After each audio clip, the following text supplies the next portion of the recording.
When you first get into pin trading, it can feel a bit daunting with all the new terms and initialisms there are to learn. In this video, I'm going to give a little breakdown and explanation on some of the most common types of pins and Disney pin trading lingo. Disney pins can broadly be broken down into OE, LE, or LR pins. OE pins are open edition pins. These pins are also known as rack pins, as they are sold on the multitudinous pin racks found throughout the parks. Open edition pins are sold until they are retired or discontinued. Some pins may be re-released multiple times and will be available in the parks for upwards of 10 years, but OE pin designs tend to come and go every few years. LEs are limited edition pins, which have a specific limited quantity available. These pins would typically be found in the pin display cases near the registers in the pin stores due to their limited supply. Limited edition sizes of a pin can range from upwards of 10,000 to less than 100. The LEs released in the Disney parks have an average edition size of around 2,000 to 3,000, and pin releases always take place on Thursdays. The Disney Parks merchandise website at disneypins.com usually announces which pins will be released the month beforehand. LRs are limited release pins and are similar to LE pins in that there is a limited quantity available, but LR pins have no specific edition size and are only sold in the parks for a limited amount of time, such as during special events like Flower and Garden and Food and Wine. If you're trading in the parks, you're definitely going to come across a lot of hidden Mickey pins.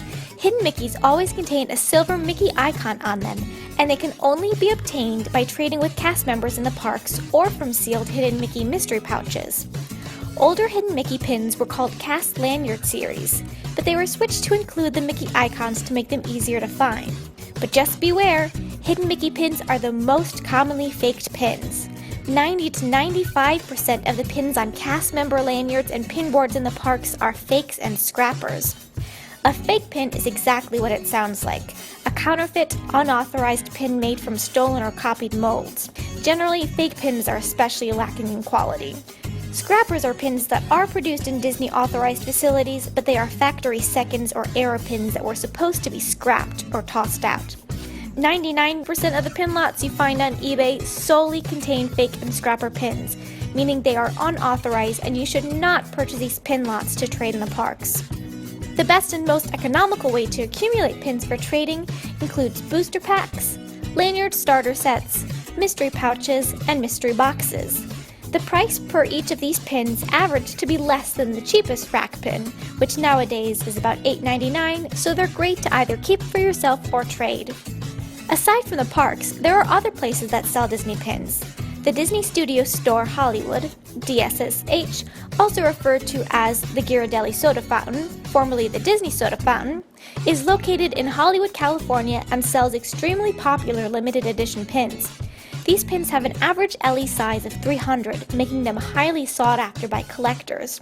DSSH also sells a special Pin Trader Delight Sundae that comes with a special gift with purchase pin of a Disney character eating an ice cream, known as a PTD. These pins also have an average LE of 300 and are released 2 to 3 at a time. Once the current set of Pin Trader Delight pins sell out, they change to a new set of pins which is known as a PTD Flip. Perhaps the most exclusive of all pins come from Walt Disney Imagineering, WDI. These pins are sold at Mickey's of Glendale in Glendale, California, which is a cast member exclusive store. You either have to be a Disney cast member or know a cast member to purchase pins from here. WDI pins have an average LE size of only 250, which can make them extremely hard to find and among the most valuable. Formerly, Disney sold pins on their Disney auction site, which later changed to DisneyShopping.com and is now the Disney Store online. Disney auction pins tend to be valuable due to their quality, age, and low edition size. The Disney Store online today still does releases of limited edition pins, typically box sets before the release of a new Disney or Pixar movie. Other common pin terms you may come across include chaser pins, which are pins that are highly sought or chased after. These pins have a lower edition size than others in their series, making them more rare and valuable. Hidden Mickey pin sets also have silver chasers, which are an all-silver version of a regular Hidden Mickey. However, these Hidden Mickey chasers don't necessarily appear to be rarer, and many people often prefer the design of the regular Hidden Mickey pin. Completer pins are the most exclusive pin of a specific series. These pins can often only be found in a framed or box set, which will have low edition sizes. Hidden Mickey sets also often have completer pins, which can typically be found in purchase-with-purchase blind bags. If you find an AP or PP stamp on the back of a pin, that means it is an artist-proof or pre-production/prototype pin. These types of pins are produced before the actual run of a pin to check its design and quality. The number of AP or PP pins that exist per design is very low, often not greater than 25 or so, and the value of these pins will be 10 to 20% greater than that of a regular pin. Just a note, an artist-proof pin is not to be mistaken with the other type of AP pin, annual Passholder pins.